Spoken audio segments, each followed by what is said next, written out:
Mga ka-Silver Mitchdel, papunta ulit tayo dito sa Kapihingahan sa Angono, Rizal. So pangatlong beses ko nang nakapunta dito sa lugar na to, pero hindi siya nakakasawa puntahan, lalo na pag hapon, yung palubog ng araw, kasi makikita mo yung view ng city ng Manila at yung paglubog ng araw.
Pagbagyo ko dito, baybay sa bundok.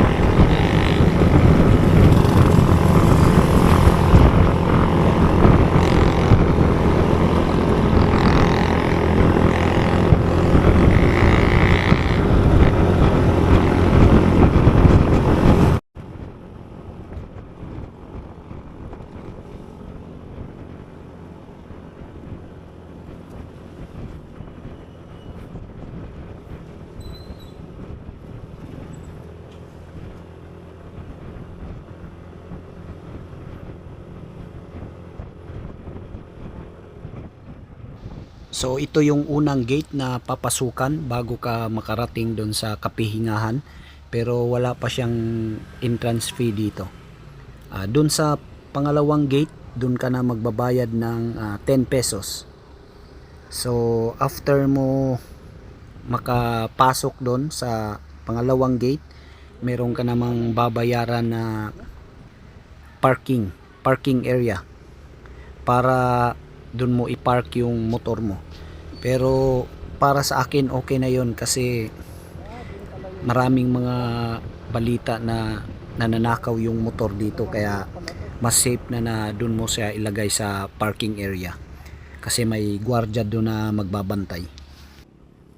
So ito yung sinasabi kong pangalawang gate.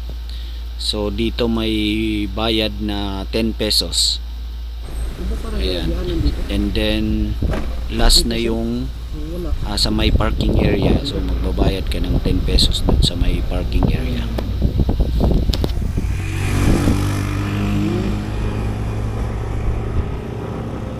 Doon sa kabila eh. Dito na kami sa Kapihingahan. Parking. Ano na po parking? Doon sa kabila. Doon na tayo sa kabila.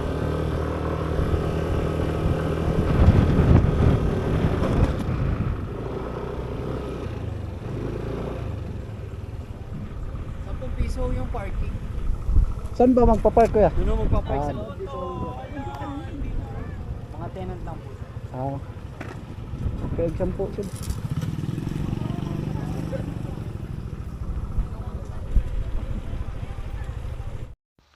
So tapos na naming maipark ang aming motor.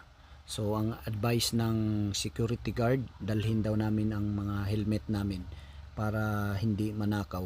Kasi marami na daw nagrereklamo na nananakaw yung helmet, pati ang motor nananakaw. So yung iba nagtitipid, ayaw magbayad ng 10 pesos. So gusto lang nila magpark doon sa mga gilid-gilid, kaya malaking chance na manakaw yung motor mo. mas lalong malaking problema. Kaya wag na kayong magtipid na magbayad ng 10 pesos kasi secure naman yung motor nyo kasi may guard naman. Nung last na pumunta kami dito, doon kami dumaan sa harap, doon malapit sa parkingan. Pero ngayon wala na pala, sinirado na nila ngayon. Dito na daw ang daan. So dito na kami sa Kapihingahan. Ayan yung parang food court nila dito. So medyo maaga pa kasi ang pinunta namin dito yung sunset talaga. Kaya medyo napaaga yung dating namin.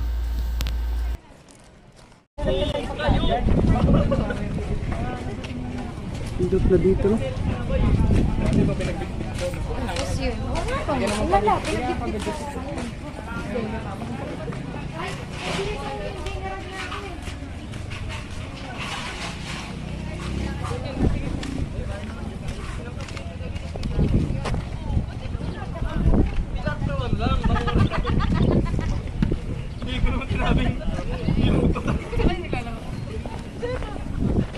Ay, ginip ko.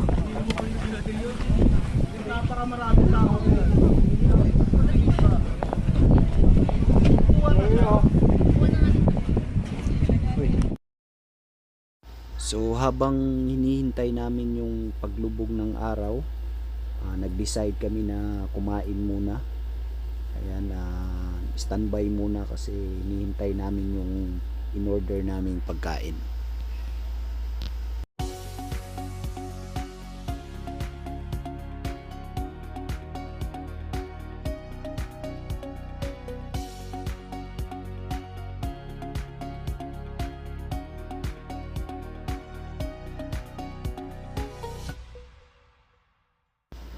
So ito na yung in-order namin. Ayan yung sa akin bangsilog. Tapos yung sa partner ko naman lechon kawali. Tapos may additional kami na pares with lechon na may rice na rin. So ayan, kain tayo mga ka Silver Mitch. Habang hinihintay natin yung sunset.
Bulinchel.